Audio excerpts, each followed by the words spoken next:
है। और सीधे चलते हैं उत्तरकाशी, जहां पर प्रेस कॉन्फ्रेंस आयोजित हो रही है। सचिव उत्तराखंड, मेरे साथ में हैं MD sir, Mahmood sir, DM साहब, डीजी इंफॉर्मेशन साहब, एसपी साहब। जैसा कि आप सभी अवगत हैं कि अभी टनल में जो रेस्क्यू ऑपरेशन चल रहा है ये पूरे जोर शोर से चल रहा है, और जो अपेक्षा थी आप सभी को कि भाई काम अभी कल भी काफ़ी अच्छा हुआ, फिर बीच में आप लोगों को पूरा डिटेल इन्फॉर्मेशन नहीं मिल पाया क्योंकि एक छोटा हर्डल आ गया था। जैसे आप सभी अवगत हैं, क्योंकि ये सारा का सारा काम एक मलबे के क्रॉस करके किया जा रहा है, तो मलबे के अंदर क्या कहाँ पर है उसको कोई भी क्लियर कट एस्टिमेट नहीं कर सकता है कहाँ पर मिलेगा।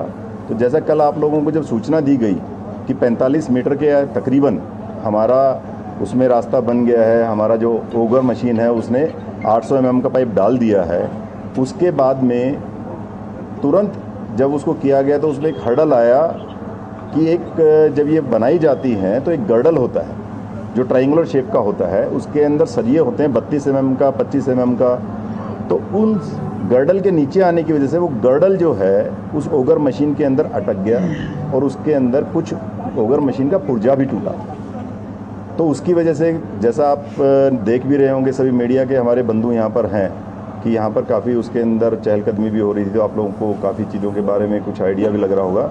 तो उसमें दिक्कत आई कि उसका जो पूरा गर्डल है उसकी आगे क्या किया जाए। तो पूरा का पूरा गर्डल का उसको काटने के लिए पूरी की पूरी मशीन वापस विड्रॉ की गई। वापस विड्रॉ करने में ही कम से कम 2 घंटे लगते हैं, 2 घंटे से ज़्यादा समय लगता है, क्योंकि 40 मीटर तक जा चुका है।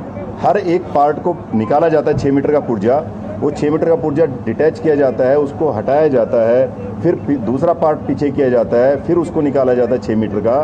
तो जितना आगे जा चुके हैं उतना इसीलिए उसको डिटैच करने में, सारा का सारा डिसअसेंबल करने में टाइम लगा। उसके बाद में जो यहाँ पर एक्सपर्ट होते हैं उनको अंदर भेज करके दिखवाया गया। तो हमारे यहाँ पर जिस तरह एनडीआरएफ की टीम भी है, एसडीआरएफ की टीम भी है, तो एनडीआरएफ के एक्सपर्ट थे कपिल, वो सबसे पहले गए, उन्होंने देखा, उन्होंने अपनी तरफ से एक वीडियो बनाया, वो दिखाया। फिर कोशिश की गई तो उसके अंदर कुछ प्रयास किए गए 2-3 टीम के द्वारा, वो सक्सेसफुल नहीं हो पाए, क्योंकि आप जानते हैं कि अंदर जा कर के 40 मीटर से ज़्यादा, 45 मीटर अंदर है, 45 मीटर अंदर जा कर के गैस कटिंग से या उसको आप काटने के प्रयास किए गए। गैस कटिंग से जब काटने लगे तो उसके अंदर एकदम से गर्म भाप आती है, जब पाइप आगे बंद है, ऑक्सीजन की सप्लाई आगे नहीं है, तो एक टीम ने प्रयास किया, वो सक्सेसफुल नहीं हो पाए। फिर दूसरी टीम के द्वारा प्रयास किया गया, वो भी नहीं हो पाए। तो रात के तकरीबन 1:30 बजे के अराउंड फिर एक जो हमारा ट्रेंचलेस कंपनी है उसमें जो विपिन गुप्ता जी की है, उनके एक एक्सपर्ट उन्होंने बुलाए। उस एक्सपर्ट जो वहाँ पर 2 एक्सपर्ट उनके हैं, एक परवीन और एक बलविंदर, वो उन्होंने बिल्कुल आप ये सोचिए 2 घंटे अंदर रह करके, उनके साथ पूरी एनडीआरएफ की टीम सपोर्ट सिस्टम में लगी हुई थी। वो दोनों लोग जो पूरा उन्होंने टीम के तौर पे काम किया एनडीआरएफ की पूरी टीम के साथ में, और उस व्यक्ति ने अंदर तकरीबन 2 से ढाई घंटे अंदर रह करके वो पूरे के पूरे जो बड़े बड़े सरिये थे उन सबको काटा। उनके आपके फ़ोटोग्राफ्स भी इसमें शेयर की गई है, जो मीडिया का आपका ग्रुप है इसीलिए अभी आप लोगों से शेयर की गई है। आप देखेंगे वो पाइप जो आगे था वो पाइप मुड़ गया है थोड़ा सा। तो उन सब चीज़ों को देखते हुए वो सारा का सारा अवरोध एक उत्पन्न हुआ, जो हर्डल आया। लेकिन हर्डल से हार हमारी जितनी भी टीम है नहीं मानी। आप लोगों ने जैसे देखा, आज माननीय मुख्यमंत्री जी भी आए, माननीय मंत्री भारत सरकार जनरल सर भी आए, उन सब ने भी पूरी टीम की हौसला अफजाई की कि भैया आप लगे रहिए, और सचिव हमारे भारत सरकार के वो भी आए हैं। तो काफ़ी हमारा पूरा की पूरी टीम की हौसला अफजाई करने के लिए ऊपर से पूरा सपोर्ट मिला। तो उस टीम ने आखिर में वो सारा का सारा काटने के बाद वो रबल निकाला, कई क्विंटल टाइप से अंदर से पूरा वो काटा उन्होंने। और उस काटने में आप सोच सकते हैं एक बार में 2-2.5 घंटे लगे।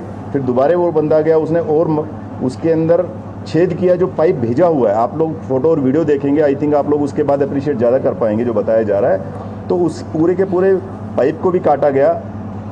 फिर सारा का सारा जो पूरी पुरानी जो असेंबली लाइन थी वो एस्टेब्लिश की गई, ओगर मशीन की। वो असेंबली लाइन एस्टेब्लिश करने के बाद में फिर पूरा का पूरा दोबारा भेजा गया। तो उसमें अच्छी बात यह है कि वो जो उन्होंने काटा था वो तकरीबन 1.8 मीटर अंदर अभी चला गया, लेकिन उसके बाद फिर थोड़ा सा हर्डल जैसे उनको अभी लग रहा है, तो इसलिए कोई पुश ना करके दे आर अगेन चेकिंग। तो आप सभी से ये एक शेयर करने की बात है कि पूरे प्रयास जारी हैं, इसलिए जो कल हर्डल आई थी वो हर्डल क्रॉस कर ली गई है। ये सबके लिए एक बहुत ही पॉजिटिव और बहुत ही एक जो कहते हैं रिलीफ की बात है। ये आप जानते हैं कि वो सब का सब अंदर क्या है कोई एस्टिमेट नहीं कर सकता। कल आप सब में भी उत्साह था, सभी को लग रहा था कि अभी बहुत जल्दी ये हो जाएगा, लेकिन इस तरीके की जिसको कहा नहीं जा सकता, तो वो गर्डल होती है, वो गर्डल आ गई, तो उसकी वजह से थोड़ा सा डिले हुआ। लेकिन ये आप लोगों के लिए एक बहुत ही सुखद बात है कि पूरी जो टीम का जो मेहनत किया वो आगे मशीन बढ़ी है। हो सकता है ऐसे 1-2 अवरोध और आएंगे, तो अब उनको पता चल गया कि इस अवरोध को भी कैसे पार करना है। सिर्फ एक समय की बात है, समय हो सकता है कम लगे या ज़्यादा लगे, लेकिन पूरी टीम इस मामले में कॉन्फिडेंट है। मैं इस मामले में चाहूँगा सर से रिक्वेस्ट करना, महमूद सर भी आपको थोड़ा ब्रीफ करेंगे कि टीम किस तरीके से लगी हुई है और पूरा का पूरा उन्होंने जो सर टेक्निकली जो काटा है उसका पूरा, अगर कोई और चीज़ें चाहेंगे सर से ऐड करना और आप लोग पूछना चाहेंगे तो। नमस्कार। मेरे हिसाब से डॉक्टर नीरज ने बड़े विस्तार से सारी बातें आप लोग के सामने रखी है। सर अपना डेजिग्नेशन बता देंगे, बोल देंगे, आप बता देना बस। तो उसमें बस ये है कि जैसे हमने कल बोला था आप सबसे कि हमारी उम्मीद और हौसला बिल्कुल बुलंद है। हम चाहते हैं कि तेज़ी से अपना काम आगे बढ़ाएं, लेकिन हमें ये भी पता है कि मलबे के अंदर कहाँ कोई स्टील का गर्डर हो, कोई पत्थर बड़ा सा आ जाए, इस टाइप के कोई रिब आ गया, तो उसका भी चांसेस रहता है। तो 44-45 मीटर के करीब जब हम पहुँचे थे तो उस वक्त ये आया था जो बड़े डिटेल में डॉक्टर नीरज ने आप लोग के सामने रखी है। तो बड़े मैं ये कहूँगा कि बहुत ही हिम्मत दिखाकर हमारी टीम ने ऑगर मशीन तो निकाला था, उसके बाद जो लोग अंदर गए, एनडीआरएफ की टीम वगैरह थी, सपोर्ट किए, और वो 2 नाम जो उन्होंने बोला, प्रवीण और बलविंदर, उन लोग ने बड़ी हिम्मत लगाकर और 2-2.5 घंटे लगाकर जितने गर्डर्स थे सबको काट निकाले हैं। और हमने फिर से मशीन अंदर डाली और हमने दोबारा अभी शुरुआत किया है। हमारी ये उम्मीद है कि आगे बहुत ज़्यादा अड़चन कोई ना आए, लेकिन अड़चनें आ सकती है, उसके लिए भी हमें तैयार रहना होगा। टीम उस तैयारी में है। जैसे उन्होंने बोला, अब फिर 1 मीटर 1.5 मीटर जाने के बाद, 1.8 मीटर टू बी एग्जैक्ट जाने के बाद हल्का सा प्रेशर महसूस किया मशीन ने, तो दोबारा उसको रोक कर फिर चेक करेंगे, फिर देखेंगे, ताकि हर कदम पे हम आगे बढ़ते रहें, लेकिन बिल्कुल सावधानी से। तो ये कोशिश हमारी जारी रहेगी और हम उम्मीद कर रहे हैं कि आहिस्ता आहिस्ता जब हम 50-55 की तरफ बढ़ेंगे तो हमारा शायद काम और थोड़ा सा आसान हो जाएगा। सर अभी कितने पे हैं एग्जैक्टली, और चेक कैसे करेंगे? क्या मशीन को दोबारा निकाला जाएगा और फिर चेक किया जाएगा, या क्या प्रोसीजर होता है चेक करने का? हाँ, अगर प्रेशर थोड़ा दिया जाता है, प्रेशर अगर ज़्यादा बिल्डअप हो रहा है तो फिर पूरी तरह से वो जो प्रोसेस बताया डॉक्टर नीरज ने वो दोबारा से करना होगा, क्योंकि हमें पता नहीं 44-45 मीटर दूर क्या उसका पोजीशन है, क्या चीज़ रोक रहा है उसको। 1.8 मीटर कल से आज जो हुआ है, क्योंकि जो हर्डल था 1.8 फर्दर। हाँ जी, कल के बाद में 1.8 मीटर जो नया पाइप गया है वो एक बहुत पॉजिटिव साइन है, क्योंकि जो कल गर्डल की जिसकी वजह से अटक गया था वो, और गर्डल उसमें टूट भी गया था ओगर मशीन का, तो वो जो आप कहते हैं ना वो हर्डल, वो बाधा क्रॉस कर ली गई है। तो अगर वैसी बाधा और आएंगी, वैसी अगर हर्डल्स और आएंगी, मान लीजिए और भी मिलता है, तो अब हमारे को उसका रास्ता मिल गया। जो कल हो सकता है हमारे को पूरी प्रोसेस करने में इतना 12-14 घंटे लगे हैं, अब वो चीज़ हम सेम इतना समय नहीं लगाएंगे, क्योंकि अब हमें पता चल गया कि उसको कैसे करना है। कल क्योंकि वो एकदम से बिल्कुल नई चीज़ आई थी, उसके अंदर अलग अलग मेथोडोलॉजी करके देखी गई, और जो एक टीम है इसके लिए भी आपको अवगत कराना चाहेंगे कि देखिए पूरी हमारे पास हर जो जितने भी गवर्नमेंट एजेंसीज़ हैं सबका सहयोग मिल रहा है। कल जिन लोगों की ज़रूरत थी उनको दिल्ली से लाने के लिए रात को बीआर और एयर फोर्स की टीम ने भी रात को हमारे को हेलीकॉप्टर की ज़रूरत थी, सिर्फ इसलिए कि जो बंदे उसके एक्सपर्ट थे उनको रात को 12 बजे वहाँ से पिक करने के लिए भी टीम तैयार हो गई थी, और वो बंदे सुबह यहाँ पहुँचे हैं। तो इसलिए हम बता रहे हैं कि सब तरह के प्रयास किए जा रहे हैं। जैसा सर ने बताया कि सारी टीम के हौसले बुलंद हैं। सिर्फ ये है कि अब जैसे आपने कम से कम इस चीज़ को आप समझ पाएंगे और अप्रिशिएट करेंगे कि जो एक हर्डल आई, अगर वैसी हर्डल अब और आती हैं तो कम से कम टीम का हौसला बुलंद है कि अब हम उसको जल्दी कर लेंगे, कल जितना टाइम नहीं लगेगा। नीरज जी, अभी जो है सवाल ये है कि कितनी देर से ये रुका हुआ है ऑपरेशन, और जो है अभी कितना टाइम और? अभी ये ऑपरेशन जस्ट आपका 1:15 के आसपास हुआ था, तो 1.8 मीटर चला गया था। फिर जैसे बताया कि we are going very cautiously, तो आप समझिए उसको कि भाई पिछली बार जब वो हर्डल आया था तो इसी वजह से उसमें काफ़ी ज़्यादा समय लगा। तो दे आर जस्ट ट्राइंग। कई बार होता है ना, मशीन नोबडी कैन टेल कि क्या हो सकता है, क्या होगा। जो मशीन का ऑपरेटर है, he is the best person. So जो टेक्निकल एक्सपर्ट वहाँ पर हैं वो ही सारी की सारी चीज़ें डिसाइड करने के लिए उन पे छोड़ी गई है।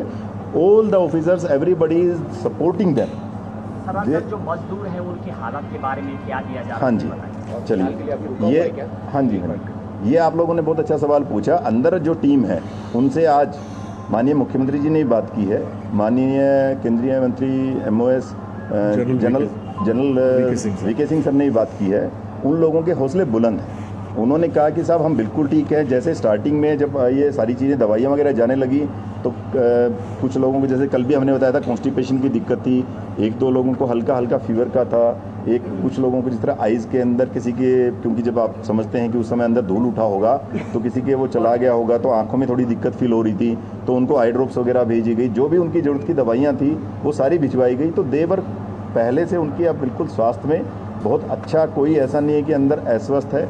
इसी के साथ में जितने भी लोग हैं 41 सभी लोगों का, जो हमारे साइकेट्रिस्ट यहाँ पर हैं, जो हमारे मेंटल उसके हेल्थ के एक्सपर्ट, उनके साथ में और भी लोग हैं, उन लोगों ने उन सबसे बात की है और सबका असेसमेंट किया है और सबसे बात करके उनका उत्साहवर्धन भी किया है। और अब सभी लोग अंदर, ऐसा कोई नहीं है कि किसी को किसी प्रकार की कोई समस्या है। सर शाम का PCB क्या वो यहाँ मौजूद हो सकते हैं, बताएंगे?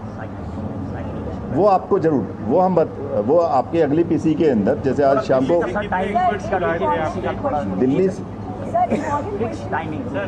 टाइमिंग एक बार नहीं, वो आपको, सॉरी फॉर दैट, बिकॉज आप समझ सकते हैं कि हम खुद कोई भी काम कर रहे हैं, आप सभी देख रहे हैं, सभी टीम लगी हुई है and we want to interact with you also. लेकिन जस्ट आपको उनसे पता कर लेते हैं, हो सकता है उनकी जरूरत अंदर हो, एक बार फिर किसी से बात करने जाए तो जैसे आ जाएंगे DG साहब आपको करवा देंगे and we will like to interact with you more now. आप लोगों को जल्दी जल्दी सूचना देने के लिए हम प्रयास करेंगे। I will be one by one. जाने के बाद में थोड़ा प्रेशर फील हो रहा था। आपने ये कहा कि हो सकता है हमें पुरानी वाली ये तरीका ना अपनाना पड़े कि हमें पूरी ऑगर बाहर निकालनी पड़े। तो सर विकल्प क्या, मतलब आप लोगों ने देखिए, वो टेक्निकल एक्सपर्ट बता सकते हैं। हम जो अभी अंदर गए, हमने आपको उसकी स्थिति बताई है। हो सकता है अभी अंदर जाएं तो क्या पता ऑगर मशीन और आगे चली गई हो, या जो भी होगा टेक्निकल, जो उसका the people who are driving it they can better tell. तो वो लगे हुए हैं। हमारा सबसे आपसे अनुरोध है कि कोई इसमें समय सीमा कोई निर्धारित कर नहीं सकता है, क्योंकि ये चीज़ ऐसी है, आप सभी समझ रहे हैं। जो जैसे आपको बताया, पूरी टीम लगी हुई है, सभी चिंतित हैं, सभी उन परिवारों के लिए चिंतित हैं, उनके जो अंदर हमारे श्रमिक बंधु हैं उनके लिए चिंतित हैं। तो जैसा आपने बताया, उनसे लगातार बात भी हो रही है उनका। तो उत्तराखंड से सीधे प्रेस वार्ता का प्रसारण आप देख रहे थे, जहां पर बताया गया है कि जो मजदूर हैं वो पूरी तरह से सुरक्षित हैं, जो बाधा है वो दूर कर ली गई है और उसी हिसाब से तमाम जो वहां पर चैलेंजेस हैं उनको आंकते हुए आगे बढ़ा जा रहा है। इसके साथ ही मिड डे प्राइम में फिलहाल इतना ही। दीजिए इजाज़त, नमस्कार।